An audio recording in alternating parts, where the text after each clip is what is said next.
Hi everyone, so as you know, throughout this month I'm doing how-to videos, and in this video I want to talk about how to navigate life admin.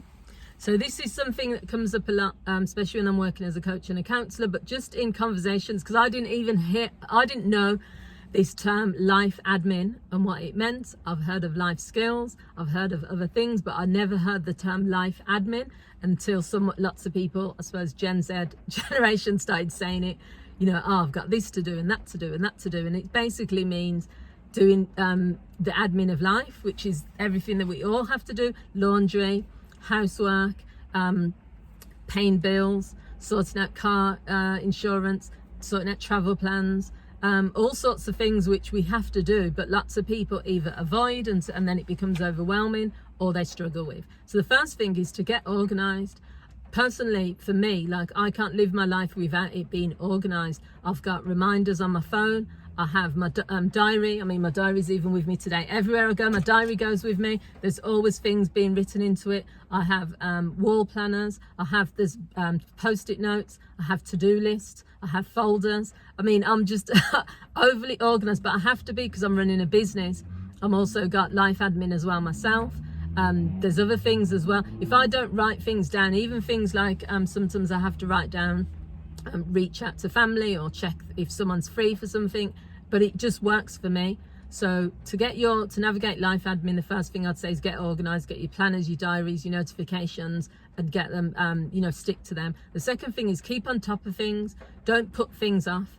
So sometimes you're going to have days where everything's coming at you, and I have days like that where I've got 50 emails to read, and then I've got phone calls to make, and then I've got voicemails to listen to, and then I've got people messages to go through, and then I've got reports to write, appointments to do. And I just think, to me, it's about keeping on top of it. And how I get through my day sometimes, if I've got 5 appointments plus loads of tasks, is I just say I'm doing one task at a time. I don't think about the other tasks that I've got to do. Same as with life admin.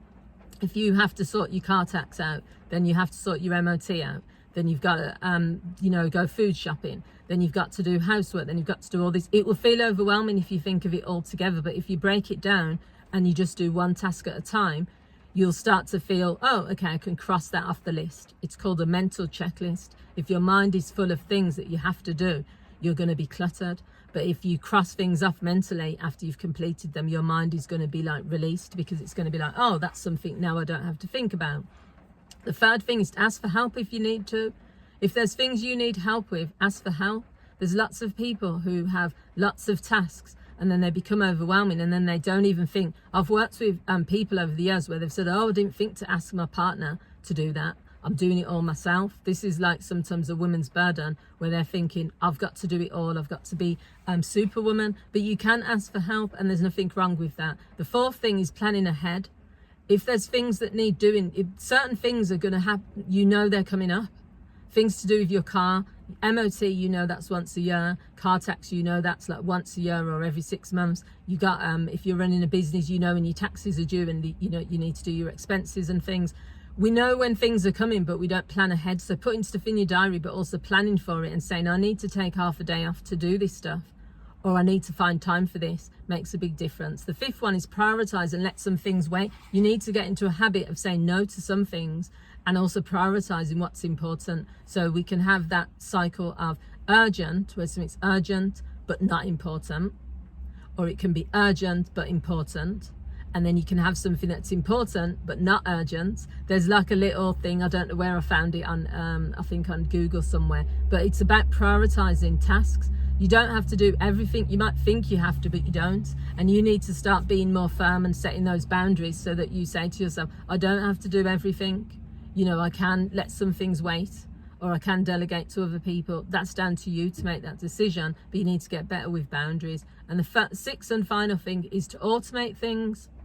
Automation is like, just saves your life, because if you can get into a habit of doing something 21 days, then it will become automatic. That's the first thing. But if you can put systems in place, even for life admin, where things are automatically done in a certain way or on a certain day, then it makes things easier. It's like direct debits. When you set up direct debits for payments, you have to make sure the money's in the account, but you don't have to think, oh, on the 1st of this month I need to pay that. Direct debits are a lifesaver, but then at the same time, they need work as well, because you have to make sure you have the right amount of money by that date. So yeah, there's some things that can wait, and there's some things to automate. Plan ahead, ask for help if you need it, keep on top of things, get organized, and then hopefully your life admin will become less daunting. So let me know what you guys think. I'd love to hear your thoughts on this. Thanks for watching. Don't forget to leave a comment, and also share this with others if you think they will benefit too. Thanks for watching. Bye.